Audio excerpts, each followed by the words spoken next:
ಶೃಂಗೇರಿ ತಾಲೂಕು ಕನ್ನಡ ಸಾಹಿತ್ಯ ಪರಿಷತ್ತಿನಿಂದ ಗಾನಕೋಗಿಲೆ ಎಸ್ ಜಾನಕಿ ಮತ್ತು ಚೆನ್ನಮ್ಮ ದೇವೇಗೌಡರಿಗೆ ಭಾವಪೂರ್ಣ ಶ್ರದ್ಧಾಂಜಲಿ. ನಗರದ ಕನ್ನಡ ಭವನದಲ್ಲಿ ಏರ್ಪಡಿಸಿದ್ದ ಸಭೆಯಲ್ಲಿ ಇತ್ತೀಚೆಗೆ ನಮ್ಮನ್ನಗಲಿದ ಗಾನಕೋಗಿಲೆ ಎಸ್ ಜಾನಕಿ ಹಾಗೂ ಚೆನ್ನಮ್ಮ ದೇವೇಗೌಡರಿಗೆ ಸಭೆಯಲ್ಲಿ ಪಾಲ್ಗೊಂಡಿದ್ದ ಪರಿಷತ್ತಿನ ಎಲ್ಲ ಪದಾಧಿಕಾರಿಗಳು ಮೌನಾಚರಣೆ ನಡೆಸಿ ಪುಷ್ಪಾರ್ಚನೆ ಸಲ್ಲಿಸುವುದರ ಮೂಲಕ ಭಾವಪೂರ್ಣ ಶ್ರದ್ಧಾಂಜಲಿ ಸಲ್ಲಿಸಲಾಯಿತು. ನಂತರ ಮಾತನಾಡಿದ ಕಸಾಪ ತಾಲೂಕು ಮಹಿಳಾ ಘಟಕದ ಅಧ್ಯಕ್ಷೆ ಸುಮಂಗಲ ಆನಂದಸ್ವಾಮಿ ಮತ್ತು ಕಸಾಪ ತಾಲೂಕು ಅಧ್ಯಕ್ಷರಾದ ಆಗುಂಬೆ ಗಣೇಶ್ ಹೆಗ್ಡೆ ಇಬ್ಬರು ನಡೆಸಿದ ದೇಶಕ್ಕೆ ಮಾದರಿಯಾಗುವಂತಹ ಸರಳ ಜೀವನ ಹಾಗೂ ಕಲೆ ಸಂಸ್ಕೃತಿಯ ಆರಾಧನೆಯು ಎಲ್ಲರಿಗೂ ಮಾದರಿ ಎಂದು ತಿಳಿಸಿದರು.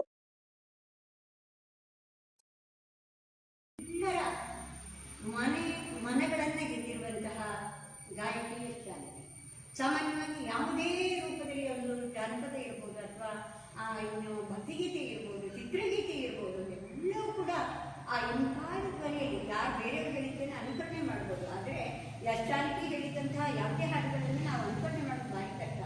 ಯಾಕಂದರೆ ಅಂತಹ ಸ್ವರ ಮಾಧುರ್ಯ, ಅಂತಹ ಒಂದು ಶ್ರೇಷ್ಠ ಹಾಡುಗಾರಿಕೆಯನ್ನು ನಾವೆಲ್ಲರೂ ಕಳ್ಕೊಂಡಿದ್ದೇವೆ. ಅವರು ಬೇರೆ ರಾಜ್ಯದವರು ಇರಬಹುದು, ಆದರೆ ಅವರೆಲ್ಲರಿಗೂ ನಮಗೊಂದು ತಾಯಿಯ ಸ್ಥಾನದಲ್ಲಿದ್ದಾರೆ ಅಂತ. ಹಾಗೆ ಅದೇ ರೀತಿಯಲ್ಲಿ ಅವರ ಒಂದು ಸಾಮಾನ್ಯವಾಗಿ ಸರಳತೆಯ ಅವರ ಉಡುಗೆ ತೊಡುಗೆ, ಅವರ ಸದಾಕಾಲದಲ್ಲಿ ಇರುತ್ತಂಥ ರೀತಿ ನಮಗೆಲ್ಲರಿಗೂ ಕೂಡ ಆದರ್ಶಪ್ರಾಯವಾಗಿದೆ.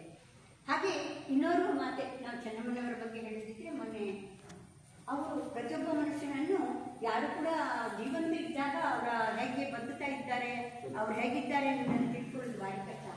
ಆದರೆ ಆ ತಾಯಿ ತೀರಿ ಹೋದಾಗ ವಿಶೇಷವಾಗಿ ನಾವು ಕಂಡಂಥ ಎಂಥ ಮಂತ್ರಿಗಳು ತೀರಿ ಹೋದಾಗಲೂ ಕೂಡ ಅಷ್ಟು ಜನ ಸೇರಿದೆ ಇದ್ದಂಥದ್ರಲ್ಲಿ ಚೆನ್ನಮ್ಮನವರು ತೀರಿ ಹೋದಾಗ ಬಂದಂಥ ಜನಸಾಗರ, ಅವರಲ್ಲಿ ಇರ್ತಕ್ಕಂಥ ಆದರ್ಶ ವ್ಯಕ್ತಿತ್ವವನ್ನು ನಮಗೆ ಒಂದು ಕಣ್ಣಿನ ಮುಂದೆ ಕಟ್ಟುತ್ತೆ. ಯಾಕಂದರೆ ಅಲ್ಲಿದ್ದಂಥವ್ರು ಹೇಳ್ತಾ ಇದ್ದದ್ದನ್ನು ನೋಡಿದಾಗ ಆ ತಾಯಿ ಕೇವಲ ಅವರ ಮನೆಗೆ ಮಾತ್ರ ಅವರದೇನು 6-7 ಜನ ಮಕ್ಕಳಿಗೆ ಮಾತ್ರ ತಾಯಿ ಆಗಿರಲಿಲ್ಲ, ಆ ಊರಿಗೆಲ್ಲ ತಾಯಿ ಆಗಿದ್ರು ಅನ್ನೋದನ್ನು ನಾವು ಅದನ್ನು ನೋಡಿದಾಗ ನಮ್ಗೆ ಅನಿಸ್ತಾ ಇತ್ತು. ಅವರಿದ್ದಾಗ ನಮ್ಗೆ ಅನಿಸುತ್ತೆ ದೇವೇಗೌಡ ಹೇಳಿದ್ವಿ ಅಂತ, ಅಷ್ಟೇ ಮಾತ್ರ ನಾವು ಯೋಚನೆ ಮಾಡ್ತೇವೆ.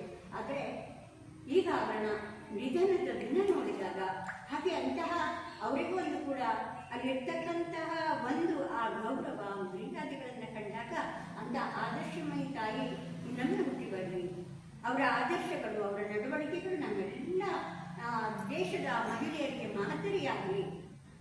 ಇಲ್ಲಿ ಮಾದರಿತನ ಅಂತ ಕೇವಲ ಹೆಣ್ಣುಮಕ್ಕಳು ಇರ್ತಾರೆ, ಹೆಣ್ಣುಮಕ್ಕಳು ಹುಟ್ಟುತ್ತಾರೆ, ಬದುಕುತ್ತಾರೆ, ಸಾಯ್ತಾರೆ, ಅದೆಲ್ಲ ಒಂದು ರೀತಿ. ಆದರೆ ಆ ಹುಟ್ಟಿನ ದಿನಗಳಲ್ಲಿ ನಾವು ಏನು ಮಾಡಿರ್ತೇವೆ, ಏನು ಒಳ್ಳೆಯ ಕೆಲಸವನ್ನು ಮಾಡಿರ್ತೇವೆ, ಅದು ಮಾತ್ರ ನಮ್ಮ ಜೊತೆಗೆ ಬರಲಿಕ್ಕೆ ಸಾಧ್ಯ. ನಾವು ಕೆಲವೊಂದು ಸಲ ನೋಡ್ತೇವೆ, ಕೆಲವೊಂದು ಮನೆಗಳಿಗೆ ಹೋದಾಗ ಯಾರು ಬಿಟ್ಟರೆ ಒಂದು 4 ಜನ ಹೆಣ್ಣುಮರದಕ್ಕೂ ಜನ ಇರೋದಿಲ್ಲ ಅಂತ ಸಂದರ್ಭಗಳು ಇರ್ತಾರೆ. ಆದರೆ ಇಂತಹ ಮಾತಾಡಿ ಇವರು ಎಷ್ಟು ಜನರ ಪ್ರೀತಿಯನ್ನು ಬೆಳೆಸ್ಕೊಂಡಿದ್ರು, ಎಷ್ಟು ಜನರಿಗೆ ಅನ್ನ ಕೊಟ್ಟಿದ್ರು, ಆ ರೀತಿಯಲ್ಲಿ ಅವರ ಒಂದು ಬದುಕು ಹೇಗಿತ್ತು.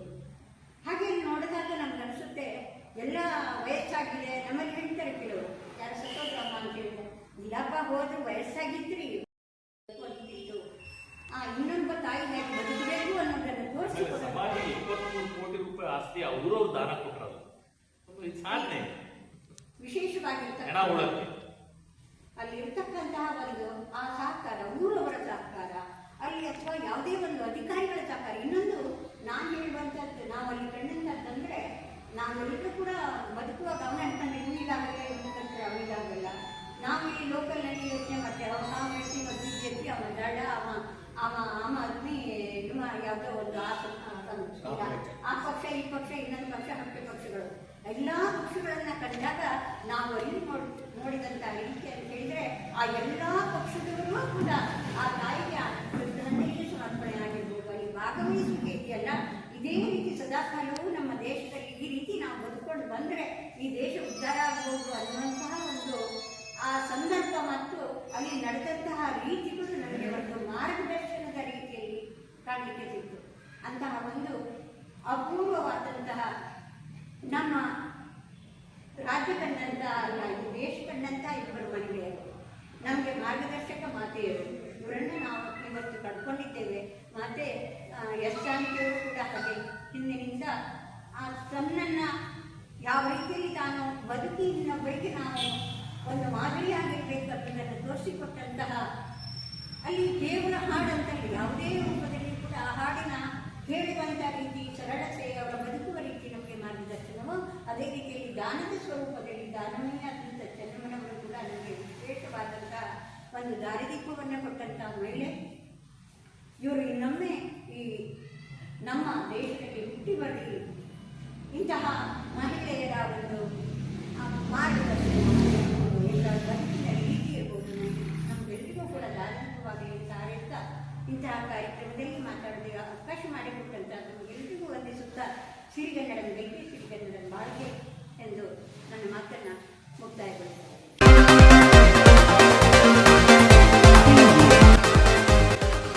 ನಮ್ಮೋರ್ ನ್ಯೂಸ್, ಇದು ನಿಮ್ಮ ಧ್ವನಿ.